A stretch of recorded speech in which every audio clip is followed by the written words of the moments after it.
Hi అండి, ఇప్పుడే get ready with me at home అనే వీడియోని కంప్లీట్ చేసుకొని వచ్చాను. ఆ వీడియో మీకు షార్ట్స్లో వస్తుంది, ఖచ్చితంగా చూడండి. అయితే ఇప్పుడు మా ఇంట్లో చికెన్ కర్రీ చేద్దాం అనుకున్నా. చాలా సింపుల్ స్టైల్లో, చాలా ఈజీగా, ఎక్కడ బ్యాచిలర్స్ కూడా చేసుకునే విధంగా, ఓన్లీ ఫస్ట్ లెర్నర్స్ స్టార్టింగ్ స్టేజ్లో ఉన్న వాళ్ళు చేసుకునే విధంగా ఇప్పుడు నేను చికెన్ కర్రీ మీకు చేసి చూపిస్తాను. చాలా లిమిటెడ్ వాటితో మాత్రమే చికెన్ కర్రీ ఎలా సూపర్గా చేసుకోవచ్చు అనేది చూపిస్తాను. ఇవి ఆనియన్స్ అండి, ఇవి చాప్ చేశాను నేను, మిక్సీ చేయకుండా. మిక్సీ కన్నా చాప్ చేసుకుంటే చాలా చాలా టేస్టీగా ఉంటుంది కర్రీ అనేది. అండ్ మిర్చి అండ్ 1 టమోటా అండ్ మిర్చీస్ ఒక 4. ఇవి చాలా స్పైసీగా ఉన్నాయండి, అందుకని 4 మాత్రమే తీసుకున్నా. స్పైసీ లవర్స్ ఎవరైనా ఉంటే ఇంకా ఎక్కువ తీసుకొని చేసుకోవచ్చు. ఓకే, స్టార్ట్ చేద్దాం. ఓకే అండి, గ్యాస్ వెలిగించుకుందాం. గ్యాస్ వెలిగించుకొని ఫస్ట్ సిమ్లో పెట్టుకోవాలి, తర్వాత ఆయిల్ వేసుకోవాలి. ఆయిల్ ఎంత సరిపోయిద్దో, ఆయిల్ కొంచెం ఎక్కువగానే పట్టిద్ది, చికెన్ కర్రీ కదా. ఆయిల్ వేసుకున్న తర్వాత మంటని హైలో పెట్టుకొని కాస్త ఆయిల్ కొంచెం బాగా హీట్ ఎక్కిన తర్వాత మనం అందులో ఈ ఆనియన్స్ అనేవి వేసుకోవాలి. ఇంకా ఆయిల్ హీట్ ఎక్కలేదండి, ఈ ఆనియన్స్ వేసుకున్న తర్వాత మిర్చి కూడా దాంతో పాటు వేసుకోవాలి. టమోటా అనేది, ఇవి ఆనియన్స్ అనేవి బాగా మగ్గిన తర్వాత మాత్రమే టమోటాస్ వేసుకోవాలి.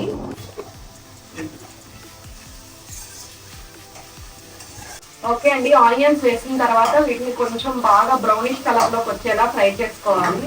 ఇందులోకి కొంచెం సాల్ట్ అనేది వేసుకున్నాం, ఎందుకంటే ఆనియన్స్ చాలా ఫాస్ట్గా మగ్గుతాయి. ఇది ఒక టిప్పు.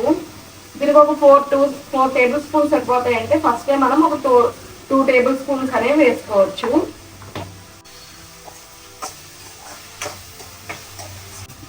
ఓకే, ఈ ఆనియన్స్ అనేవి బ్రౌన్ కలర్లోకి వచ్చిన తర్వాత మళ్ళీ కర్రీని ఒకసారి మీకైతే ఏ డిష్ ఇష్టమో కామెంట్ చేయండి. చికెన్ ఏ విధంగా చేస్తే మీరు ఇష్టంగా తింటారో కూడా కామెంట్ చేయండి.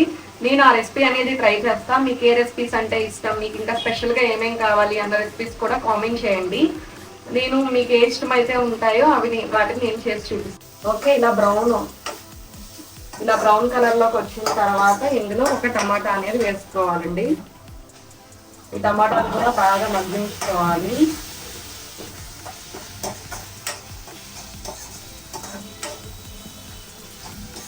మంటని హై టు మీడియం ఫ్లేమ్లో అడ్జస్ట్ చేసుకుంటూ కర్రీ అనేది చేసుకోవాలి.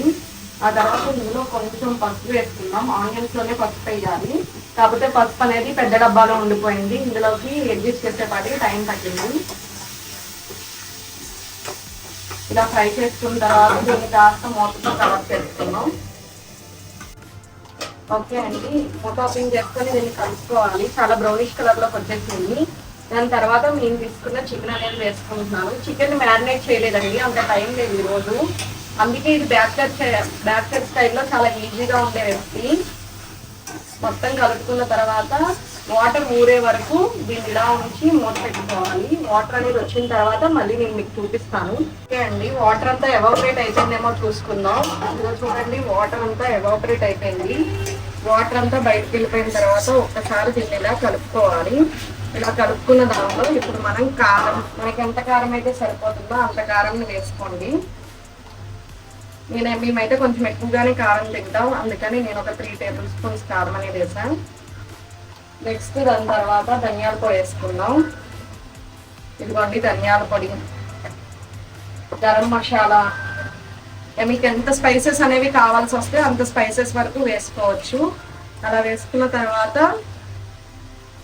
నెక్స్ట్ వీటిని శుభ్రంగా మొత్తం ముక్కలన్నిటికీ పట్టే విధంగా కలుపుకోవాలండి. ఈ విధంగా కలుపుకోవాలి. ఇలా కలుపుకున్న దాంతో ఎంత అయితే మనం కలుపుతామో దానికి టేస్ట్ అంత అన్నది ఇంప్రూవ్ అవుతుంది.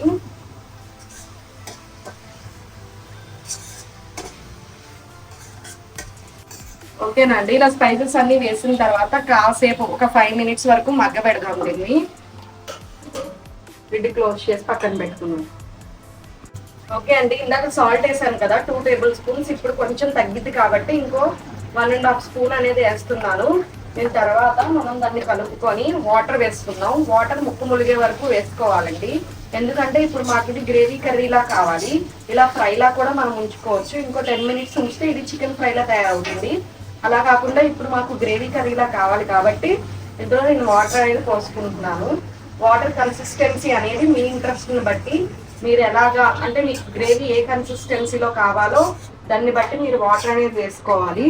నేనైతే వాటర్ కొంచెం ముక్కలు మునిగి అంటే రైస్లోకి కూడా ఇదే గ్రేవీ తినే విధంగా నేను వాటర్ అనేది పోసుకుంటున్నాను.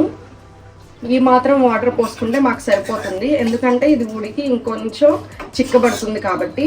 నెక్స్ట్ ఇందులో కొత్తిమీర వేసుకుందాం. చూడండి చికెన్ కర్రీ ఎలా అయితే ఉడుకుతుందో. ఇప్పుడు నూనె అనేది పైకి తేలింది కదా, అయితే చికెన్ కర్రీ రెడీ అయిపోయినట్టే. మీకు ఇంకా గ్రేవీ ఇంకా థిక్గా కావాలి అనుకుంటే ఇంకా సేపు ఇస్తే సరిపోతుంది.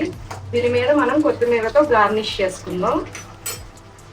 ఇదిగోండి కొత్తిమీరతో ఇలా గార్నిష్ చేసుకొని స్టవ్ ఆఫ్ చేసుకుంటే సరిపోతుందండి. ఈ విధంగా చికెన్ కర్రీ అనేది బ్యాచిలర్స్ కూడా చాలా ఈజీగా చేసుకోవచ్చు. బ్యాచిలర్స్, న్యూగా వంట చేసే వాళ్ళకి కూడా చాలా టేస్టీగా ఉంటుంది.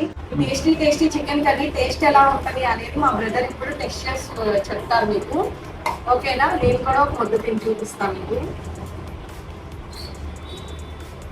ఓకేనా? ప్రశాంత్ బాబు చూడండి ఎలా చూస్తున్నాడు. కూడా తింటాను. అన్ని స్పైసెస్ కరెక్ట్ గా సరిపోయినాయండి. నేను ఎదుగు లెగ్ పీస్ వేసుకున్నాను. ముక్క ఎలా ఉడికిందో కూడా టేస్ట్ చేసి చెప్తాను మీకు.